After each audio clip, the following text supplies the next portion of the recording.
अस्सलामुअलैकुम दोस्तों, मैं मोहम्मद नौशाद आलम एक बार फिर आपकी खिदमत में हाज़िर हूँ। आपका मेरे यूट्यूब चैनल उर्दू लर्निंग में तहे दिल से इस्तकबाल है। उर्दू से हिंदी इंग्लिश अल्फाज की तामीर के सिलसिले में ये छठा वीडियो है। इससे पहले 5 वीडियो अपलोड कर चुके हैं। आपसे गुजारिश है कि पिछले पाँचों वीडियो को ज़रूर देखेंगे। अगर आप मेरे चैनल पर नए हैं तो चैनल को सब्सक्राइब करें और बेल आइकन को दबाना ना भूलें ताकि आपको ताज़ा अपडेट मिलता रहे।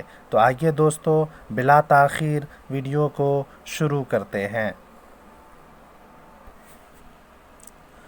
दोस्तों, 5वें वीडियो में एक इक़्तिबास दिया गया था जिसका मौजू था सोशल मीडिया।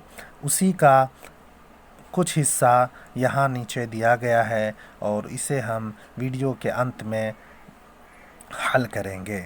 आइए, उससे पहले यहाँ चंद अल्फाज दिए गए हैं, इसका हिंदी और इंग्लिश में माना करना है और इसके लिए आपके पास 5 सेकंड का वक्त होगा और उसे आप अपने मन में हल कर लेंगे। तो आइए दोस्तों, बिला ताख़ीर वीडियो को शुरू करते हैं। एक लफ्ज़ है महदूद। महदूद को हिंदी और इंग्लिश में क्या कहा जाता है?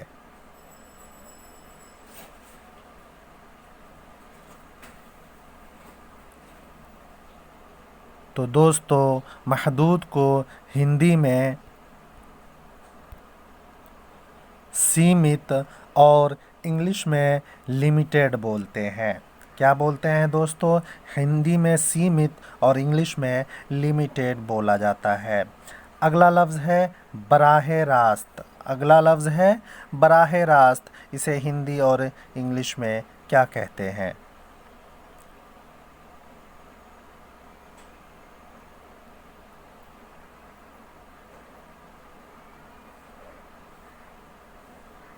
तो बराहे रास्त को हिंदी में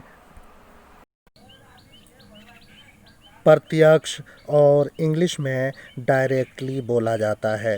दोस्तों, बराह रास्त और बिला वास्ता दोनों का माना एक ही है और बिल वास्ता को हिंदी में अप्रत्यक्ष और इंग्लिश में इनडायरेक्टली बोलते हैं।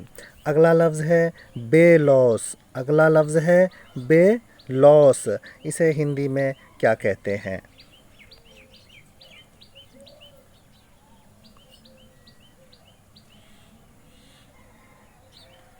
तो दोस्तों, बेलॉस को हिंदी में स्वार्थ रहित और इंग्लिश में सेल्फलेस बोला जाता है। बेलॉस का मतलब क्या हुआ दोस्तों? जिसमें कोई मोह माया ना हो। बेलॉस यानी खुलूस के साथ कोई काम करना, जिसे बोलते हैं स्वार्थ रहित और इंग्लिश में सेल्फलेस बोला जाता है। अगला लफ्ज़ है राइज।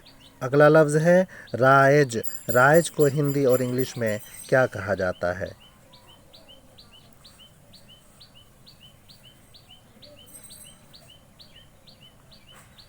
तो दोस्तों, राइज को हिंदी में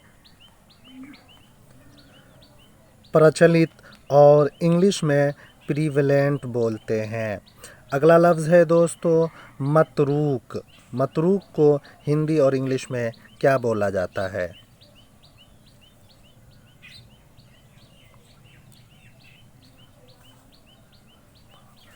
दोस्तों, मतरूक को हिंदी में अप्रचलित और इंग्लिश में ऑब्सोलेट बोलते हैं। मतरूक का मतलब होता है क्या दोस्तों? जिसे छोड़ दिया गया हो, जो चलन में ना हो, यानी अप्रचलित। प्रचलित मनत जो चलन में हो और अप्रचलित जो चलन में ना हो, जिसे छोड़ दिया गया हो, जिसे ऑब्सोलेट कर दिया गया हो। अगला लफ्ज़ है दोस्तों सनअती इनकलाब। अगला लफ्ज़ है सनअती इनकलाब। इसे हिंदी और इंग्लिश में क्या कहते हैं?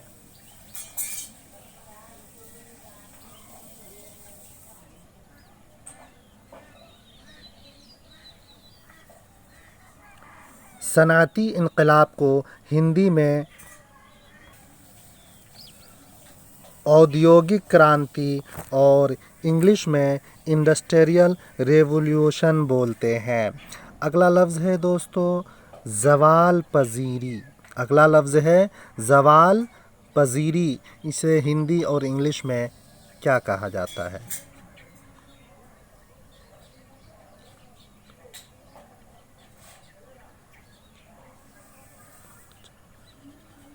ज़वाल पज़ीरी को हिंदी में पतनशील और इंग्लिश में डाउनफॉल बोलते हैं। अगला लफ्ज़ है दोस्तों मुतारफ़।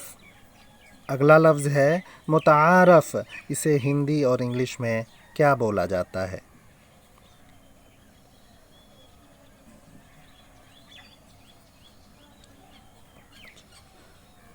मुतारफ़ को हिंदी में परिभाषित और इंग्लिश में डिफ़ाइंड बोलते हैं। दोस्तों मुतारफ़ का कई माना होता है। मुतारफ़ का माना परिभाषित भी है और इंग्लिश में डिफ़ाइंड उसे कहते हैं। और मुतारफ़ का लुग़वी माना क्या हुआ? जिसका तारुफ़ कराया गया हो। ज़ाहिर सी बात है जिसका तारुफ़ कराया गया हो तो उसे क्या बोलेंगे? परिभाषित करना। और एक माना इसका होता है मशहूर होना भी, मशहूर व मारूफ़ होना। तो इस हिसाब से इसकी हिंदी होगी प्रसिद्ध होना। तो मुतारफ़ का कई माना है, हमने एक माना यहाँ लिया है परिभाषित और इंग्लिश में उसे डिफ़ाइंड बोलते हैं। अगला लफ्ज़ है दोस्तों बुहरान। अगला लफ्ज़ है बुहरान। इसे हिंदी और इंग्लिश में क्या कहते हैं?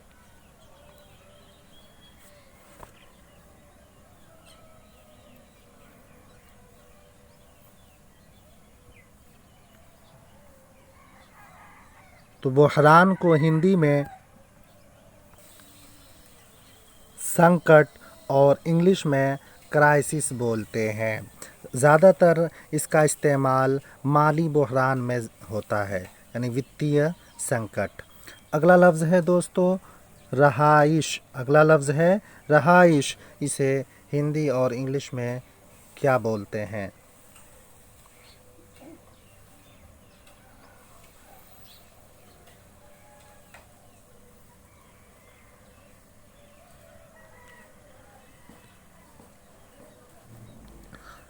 रहाइश को हिंदी में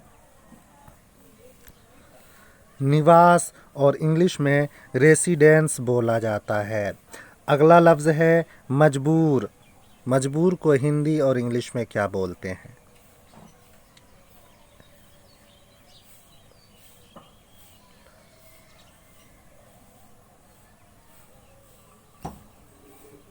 मजबूर को हिंदी में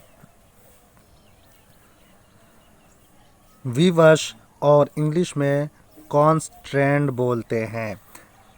दोस्तों एक लफ्ज़ के कई कई माने होते हैं, हमने एक माने का ज़िक्र इसमें कर दिया है। अगला लफ्ज़ है गलीज़ पानी। गलीज़ पानी को हिंदी और इंग्लिश में क्या बोला जाता है?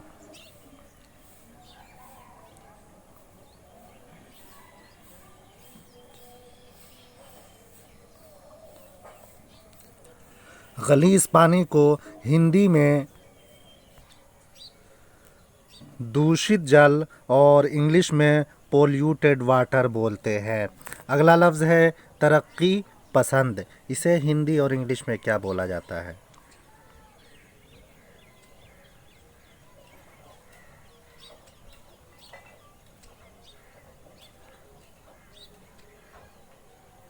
तरक्की पसंद को हिंदी में विकासशील और इंग्लिश में डेवलपिंग बोलते हैं। अगला लफ्ज़ है क़िदामत पसंद। इसे हिंदी और इंग्लिश में क्या बोलते हैं?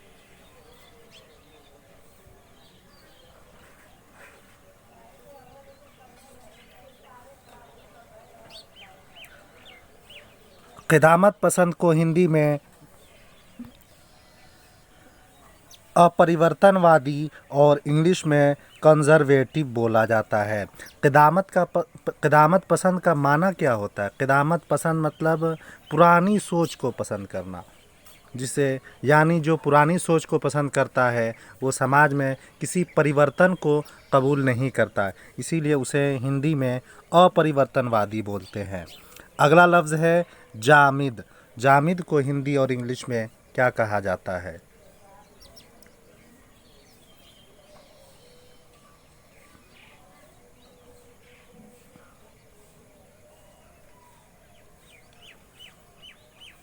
जामिद को हिंदी में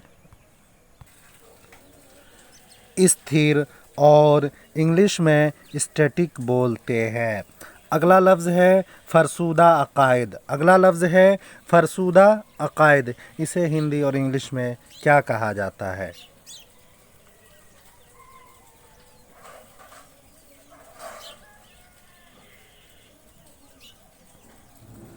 तो दोस्तों, फ़रसुदा अक़ायद को हिंदी में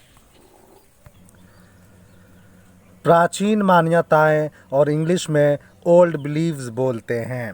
अगला लफ्ज़ है दोस्तों तवहुमात। अगला लफ्ज़ है तवहुमात, इसे हिंदी और इंग्लिश में क्या बोला जाता है?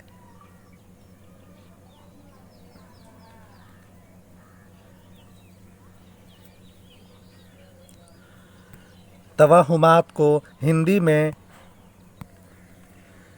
अंधविश्वास और इंग्लिश में ब्लाइंड फेथ बोलते हैं, और तवहुम परस्त को हिंदी में अंधविश्वासी बोला जाता है। अगला लफ्ज़ है ताअस्सुबात। अगला लफ्ज़ है ताअस्सुबात, इसे हिंदी और इंग्लिश में क्या कहते हैं?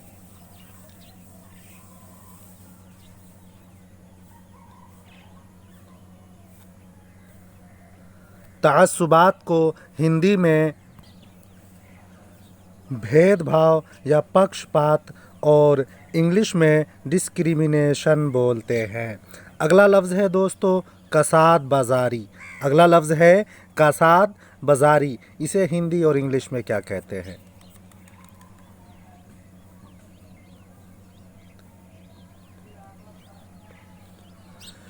कसाद बाज़ारी को हिंदी में मंदी और इंग्लिश में रिसेशन बोलते हैं। क्या बोलते हैं दोस्तों? रिसेशन, और हिंदी में मंदी बोला जाता है। अगला लफ्ज़ है सरमायाकारी। अगला लफ्ज़ है सरमायाकारी, इसे हिंदी और इंग्लिश में क्या बोलते हैं?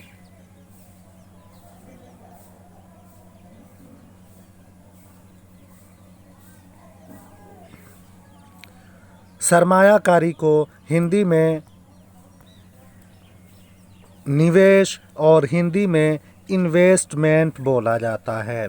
अगला लफ्ज़ है तनकीद करना। अगला लफ्ज़ है तनकीद करना, इसे हिंदी और इंग्लिश में क्या कहते हैं?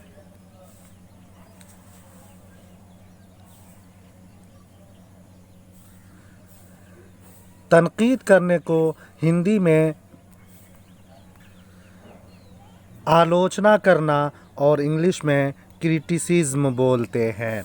अगला लफ्ज़ है दोस्तों तखरीबी सोच। अगला लफ्ज़ है तखरीबी सोच, इसे हिंदी और इंग्लिश में क्या कहा जाता है?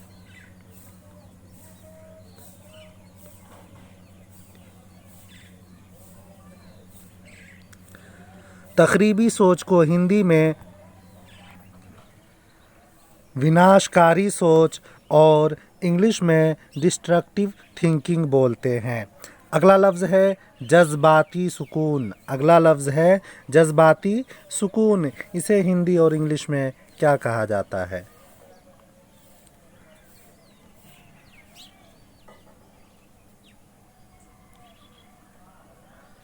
जज्बाती सुकून को हिंदी में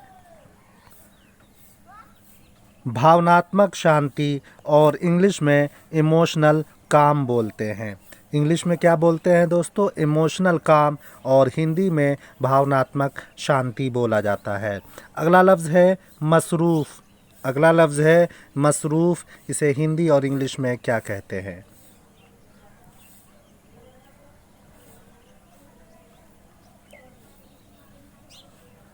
मसरूफ़ को हिंदी में व्यस्त और इंग्लिश में बिज़ी बोलते हैं। अगला लफ्ज़ है दोस्तों कासिर। अगला लफ्ज़ है कासिर, इसे हिंदी और इंग्लिश में क्या बोला जाता है?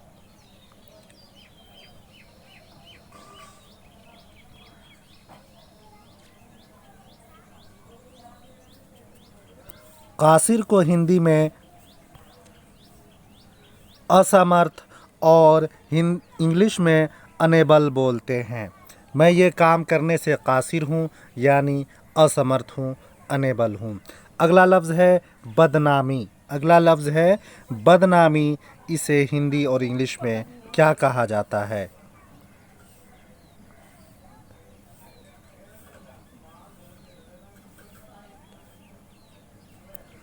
बदनामी को हिंदी में कुख्याति और इंग्लिश में इन्फेमी बोलते हैं। अगला लफ्ज़ है दोस्तों लम्हा। लम्हा को हिंदी और इंग्लिश में क्या बोला जाता है?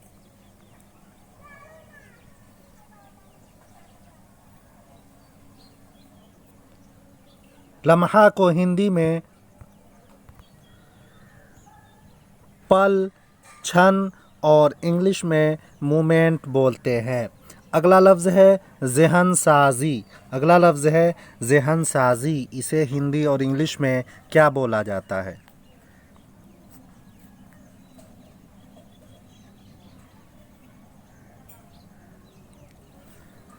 ज़हन साजी को हिंदी में मनोमार्जन और इंग्लिश में ब्रेन वॉश बोलते हैं। हिंदी में मनोमार्जन और इंग्लिश में ब्रेन वॉश बोला जाता है। अगला लफ्ज़ है बहस। बहस को हिंदी और इंग्लिश में क्या कहा जाता है?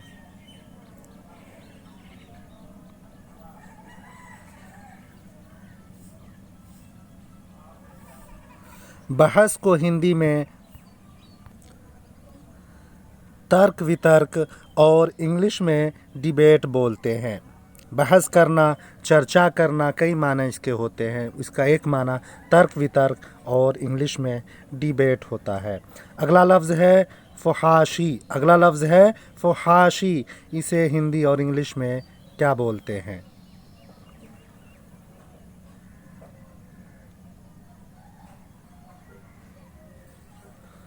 फहाशी को हिंदी में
सक्रिय भूमिका और इंग्लिश में एक्टिव रोल बोला जाता है। क्या बोलते हैं दोस्तों? सक्रिय भूमिका और इंग्लिश में एक्टिव रोल बोला जाता है। अगला लफ्ज़ है वसीअ अरीज़ ज़मीन। वसीअ अरीज़ ज़मीन, इसे हिंदी और इंग्लिश में क्या बोलते हैं? वसीअ माना होता है लंबी और अरीज़ माना चौड़ी।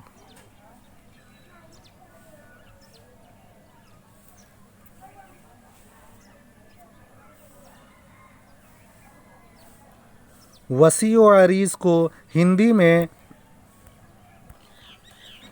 विशाल पृथ्वी और इंग्लिश में वेस्ट अर्थ बोला जाता है। अगला लफ्ज़ है यूरिश। अगला लफ्ज़ है यूरिश,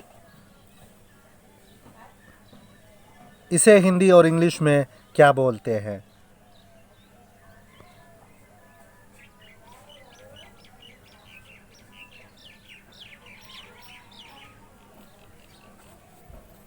तो दोस्तों यूरिश को हिंदी में आक्रमण और इंग्लिश में अटैक बोलते हैं। यूरिश माना होता है हमला करना। अगला लफ्ज़ है दोस्तों सेहत बख्श। सेहत बख्श को हिंदी और इंग्लिश में क्या कहते हैं?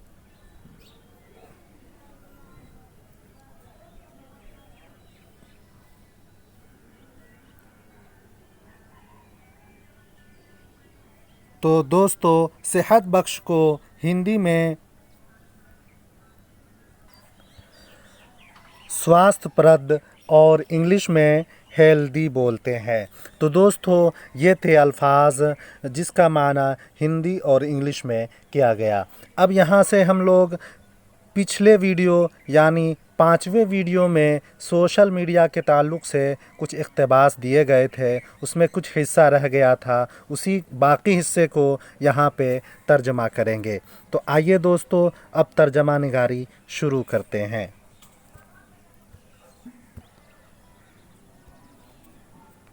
एक जुमला है, इंटरनेट के ज़रिए सोशल मीडिया ने जदीद दुनिया में रवाबित को एक नई शक्ल दी। 15 सेकंड में इसका तर्जमा आप हिंदी में करें।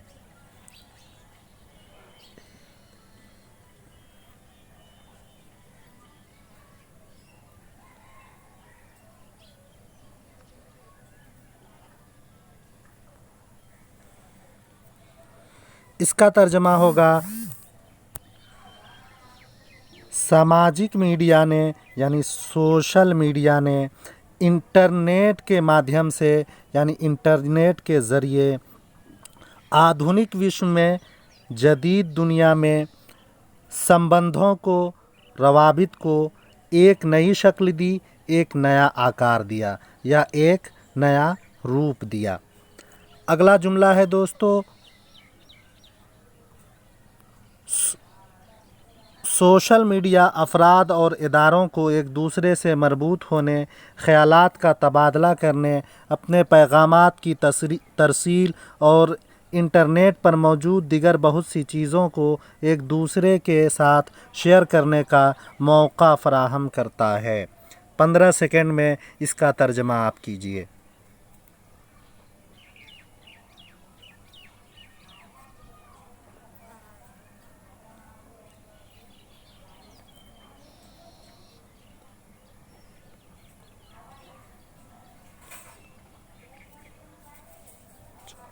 चलिए दोस्तों इसका तर्जमा हम बता देते हैं। सामाजिक मीडिया यानी सोशल मीडिया व्यक्तियों और संगठनों को यानी अफराद और इदारों को एक दूसरे से जुड़ने यानी एक दूसरे से मरबूत होने, विचारों का आदान प्रदान करने यानी ख़यालात का तबादला करने, अपने संदेशों को भेजने, अपने पैगामात की तरसील और इंटरनेट पर विद्यमान और इंटरनेट पर मौजूद, यहाँ और की जगह एवं भी बोल सकते हैं, कई अन्य चीज़ें, दीगर बहुत सी चीज़ों को एक दूसरे को साझा करने, एक दूसरे के साथ शेयर करने का अवसर प्रदान करता है, यानी मौका फराहम करता है। तो सामाजिक मीडिया व्यक्तियों और संगठनों को एक दूसरे से जुड़ने, विचारों का आदान प्रदान करने, अपने संदेशों को भेजने और इंटरनेट पर विद्यमान कई अन्य चीज़ें एक दूसरे को साझा करने का अवसर प्रदान करता है। अगला जुमला है दोस्तों, पिछली एक दहाई में इसमें इंतहाई तेज़ रफ्तार तरक्की हुई है और अब सोशल मीडिया नौजवानों की बड़ी तादाद की दिलचस्पी का महवर व मरकज़ बन चुका है।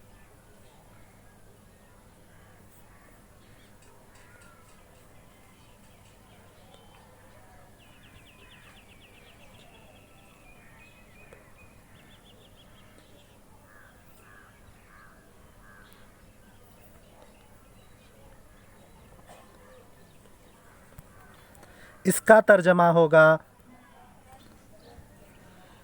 पिछले एक दशक में, पिछली एक दहाई में इसमें तीव्र गति से, इसमें इंतहाई तेज़ रफ्तार विकास हुआ है, तरक्की हुई है।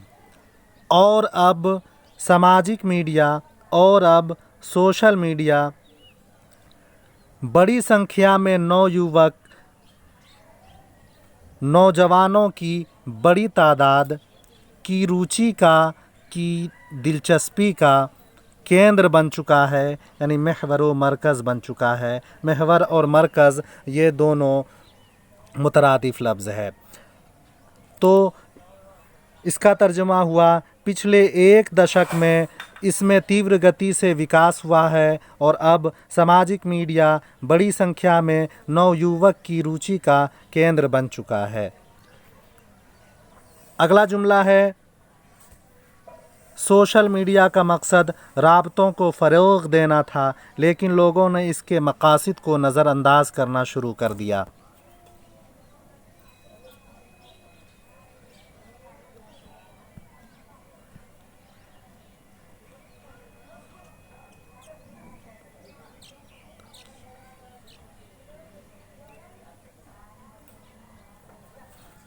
इसका तर्जुमा होगा, सामाजिक मीडिया का उद्देश्य, सोशल मीडिया का मकसद संचार को विकसित करना था, राबतों को फ़रोग़ देना था, परंतु लेकिन लोगों ने इसके उद्देश्यों को, इसके मकासद को उपेक्षित करना, नज़रअंदाज करना प्रारंभ कर दिया, शुरू कर दिया। सामाजिक मीडिया का उद्देश्य संचार को विकसित करना था, परंतु लोगों ने इसके उद्देश्यों को उपेक्षित करना प्रारंभ कर दिया। और दोस्तों यहाँ पर सामाजिक नहीं होगा, सामाजिक होगा। अगला जुमला है, सोशल मीडिया की वजह से मुआशरे में बहुत सी अखलाकी और समाजी ख़राबियों ने फ़रोग़ पाया और ऐसी सरगर्मियाँ भी अरूज पर हैं जो मुआशरे के मुख्तलिफ़ तबक़ात और मकातिब फ़िक्र में एक दूसरे से नफ़रत को परवान चढ़ाने और बाहमी इंतशार और खलफशार का सबब बन रही हैं। 15 सेकंड में इसे हल कीजिए।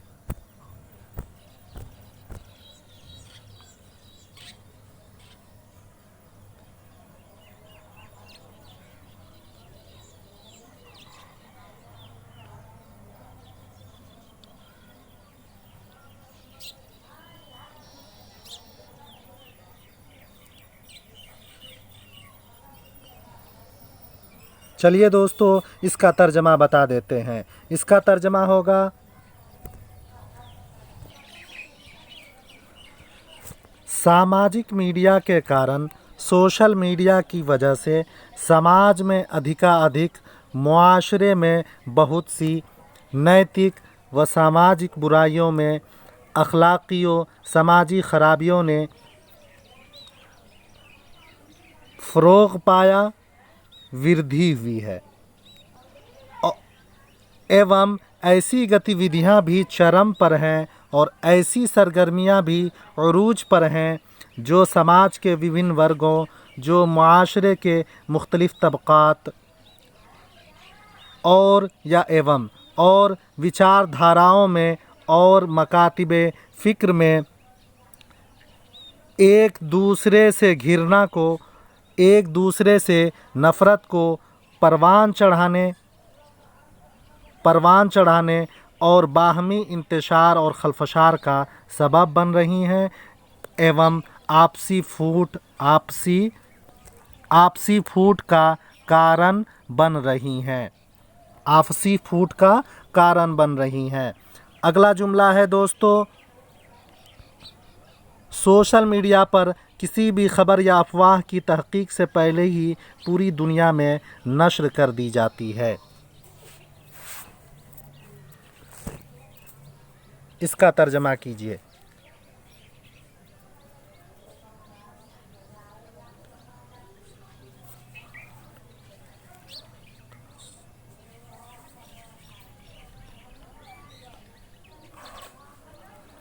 इसका तर्जमा होगा,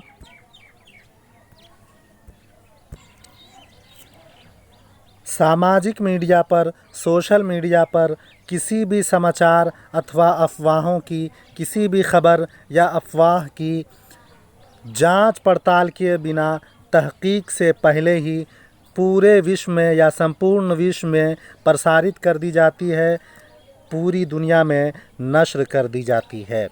तो सामाजिक मीडिया पर किसी भी समाचार अथवा अफवाहों की जांच पड़ताल किए बिना पूरे विश्व में या संपूर्ण विश्व में प्रसारित कर दी जाती है।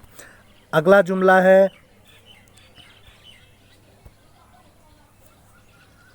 इस रुझान के बाइस न सिर्फ फेसबुक पर बल्कि अमली ज़िंदगी में भी मुख्तलिफ़ सियासी और मजहबी मकातिब से ताल्लुक़ रखने वाले अफराद के दरमियान दूरियां बढ़ रही हैं, जिसकी रोकथाम अशद ज़रूरी है।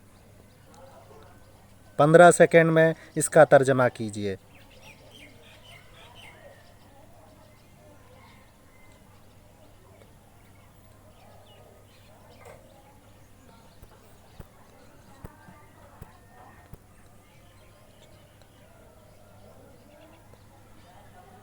इसका तर्जमा होगा, इस प्रवृत्ति के कारण